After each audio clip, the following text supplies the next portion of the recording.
변상욱의 기자 수첩 들어보겠습니다. 변상욱 기자, 어서 오십시오. 네, 안녕하십니까.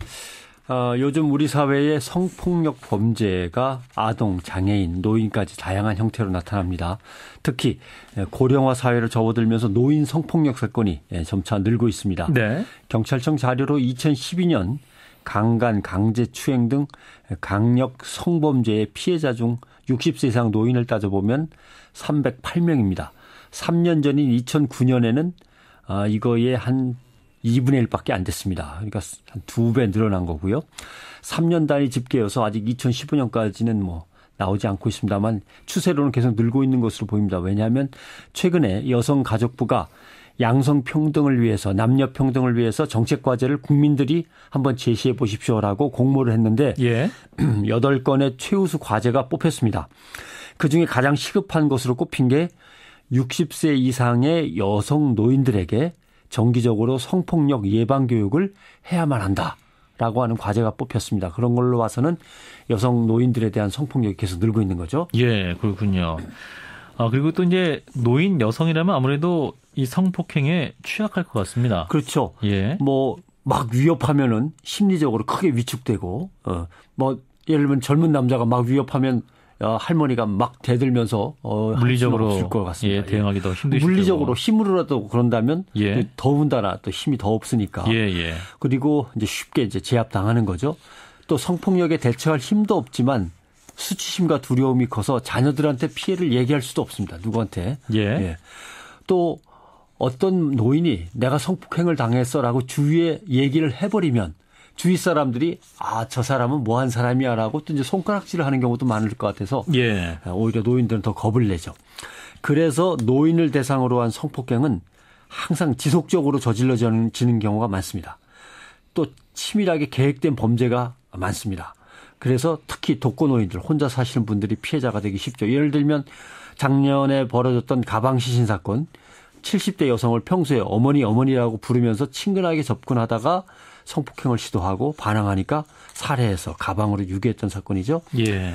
2006년부터 2012년까지 언론에 보도됐던 여성노인 성폭력 사건 39건을 분석하니까 독거노인이 75%였습니다. 그리고 2010년에서 12년까지 여성의 전화 상담소에 접수된 여성노인 성폭행 사건 7건이 있었는데 그중에 3건이 역시 또 혼자 사는 여성 노인이었고 독거노인들이 역시 제일 많이 거죠. 범행 목표로 지금 삼은 것 같은데 참 심각하네요. 예. 그러면 이게 사회 문제로 크게 다뤄지지 않은 것은 노출이 안 된 탓인가요? 그렇죠. 역시 신고를 안 하고 숨기는 탓이라고 봐야 됩니다. 나이가 들었어도 성폭력에 의한 상처는 정말 크고 깊은 거거든요. 그러니까요. 그런데 노인 세대는 또 이런 것도 있어요. 가부장적인 사고가 강해요. 아직도 성폭력 당한 걸 수치로 여기는 경우가 많습니다. 예를 들면 자기 자녀나 주변 사람들이 성폭력 당한 것도 그거 남한테 얘기해봤자 너만 당해 얘기하지 마. 이게 이제 가부장적인 사고인데 자기가 당했어도 역시 마찬가지인 거죠. 그래서 신고나 사법 처리가 실제보다 훨씬 적다고 봐야 됩니다.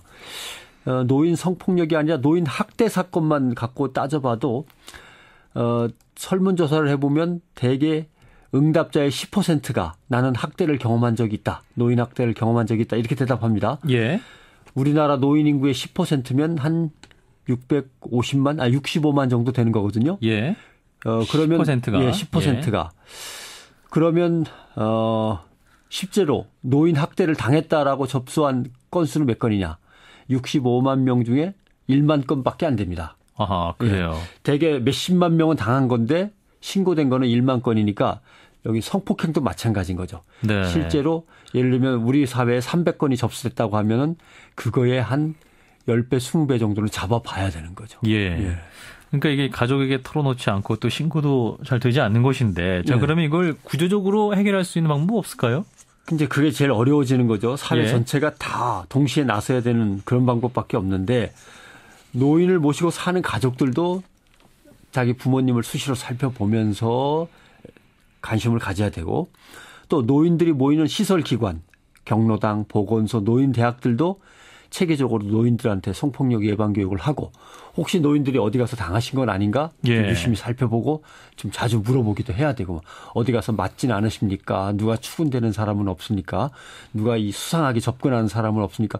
이런 곳에서 적극적으로 물어봐 줘야 되는 거죠. 예. 경찰도 문제가 많습니다. 경찰이 잘해줘야 되는데 경찰이 노인에 대한 이해가 부족해서 잘 안 돼요. 이게 성폭행을 당한 노인이 있습니다. 근데 누가 나는 악착같이 이놈을 법으로 처벌했으면 좋겠다. 덤벼들지 않고 자꾸 숨어버리려 하면 할아버지 할머니 그러시면 안 됩니다. 이런 녀석들은 끝까지 처벌해야 됩니다.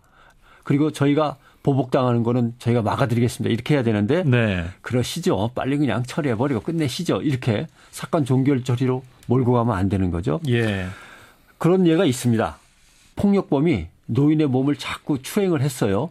심지어는 나중에 옷을 벗기고 추행을 했습니다. 근데 사건 처리는 뭐라고 했냐면 주거 침입입니다. 주거 침입. 집에 들어왔다. 나가라는데 안 나갔다로 그냥 끝나버린 사건이 있어가지고 고발된 적이 있습니다. 그러니까 노인을 설득해서 처벌까지 밀고 가고 보복에 대해서 수시로 혹시 보복당하시는 건 아닌가 점검도 하고 이게 이제 민생 치안인데 이렇게 하지 않으니까 그런 것이 쌓이고 쌓여서 노인들은 범죄의 표적이 되고 있는 거죠. 예. 병원도 마찬가지입니다. 병원에서 치료하다 보면 이거 누구한테 어떻게 얻어맞았다든가 어떻게 성폭력을 당했다든가 금방 알 수 있는데 네. 병원이 신고를 해줘야 되는 건데 우리 사회는 노인 학대를 예를 들면 병원 신고가 1.2%입니다. 보건복지부 통계로. 미국이나 유럽은 한 15% 수준입니다. 예. 그러니까 의사가 치료를 하다가 또는 노인 요양시설이나 경로당이나 노인 대학에서 뭔가 같이 생활하다가 이건 폭력을 당한 것이다 알아가면 경찰에 신고를 해줘야 되는데 그런 게 잘 안 되는 거죠. 예. 실제로 2012년 8월 평택에서는 성폭행을 당한 60대 여성 노인이 수사를 하고 재판을 하는 과정에서 너무 억울하다. 왜 가해자의 말만 자꾸 들어주느냐라고 하면서 자살하신 사건이 있어요. 그래요. 그런 일이 벌어지면 안 됩니다. 예, 수사 과정에서 좀 더 변화가 필요하다는 말씀이고 예. 독거 노인들의 피해 사유가 75%다 이런 말씀을 초도해 주셨는데 그러니까 이제 독거 상태면 당해도 누구에도 말할 수가 없으니까 그렇죠. 예. 정신적 고통도 더 심각할 것 같은데요. 예, 그러니까 가족과 떨어진 상황에서 당한 폭력 피해는 일단 신체적인 피해도 있지만 그게 엄청나게 정신적인 고통으로 또 이어집니다. 그런데 얘기를 못하니까 더 고통 커지죠. 그리고 또 하나 이런 것도 있어요. 참 방송으로 얘기하기가 뭐합니다만 여성 노인을 무성적인 상태로 보는 경우가 있어요. 예. 아이고 할머니가 젊은 남자가 그랬으면 오히려 기분이 좋으셨겠네. 이렇게 농담하는 남자들이 많습니다. 참. 정말 수치스러운 거죠. 예. 그래서 우리 사회의 의식도 여성 노인을 무성적 존재, 성적인 수치심이나 이런 게 아예 없는 존재로 간주하는 이런 잘못된 삐뚤어진 생각부터 고쳐야 됩니다. 예, 그렇군요. 요새 일본을 향해서 우리가 그러지 않습니까? 전쟁 성노예로 사람들을 끌고 와서 괴롭히다니 나쁜 놈들 아니냐고. 나쁜 놈들이죠. 네. 흉악한 전쟁 범죄입니다. 네. 그런데 우리 사회 속에서 약한 노인들이 이렇게 학대받고 있는데 모른 척하거나 그걸 오히려 조롱한다면 일본을 향해서 우리가 니들은 전쟁 성노예 범죄를 저지른 놈들이야라고 욕하는 것 자체가 사실 이상하죠? 예, 그렇습니다. 우리는 통념도 바꿔야 한다. 이런 말씀이세요. 변상태 기자였습니다. 고맙습니다.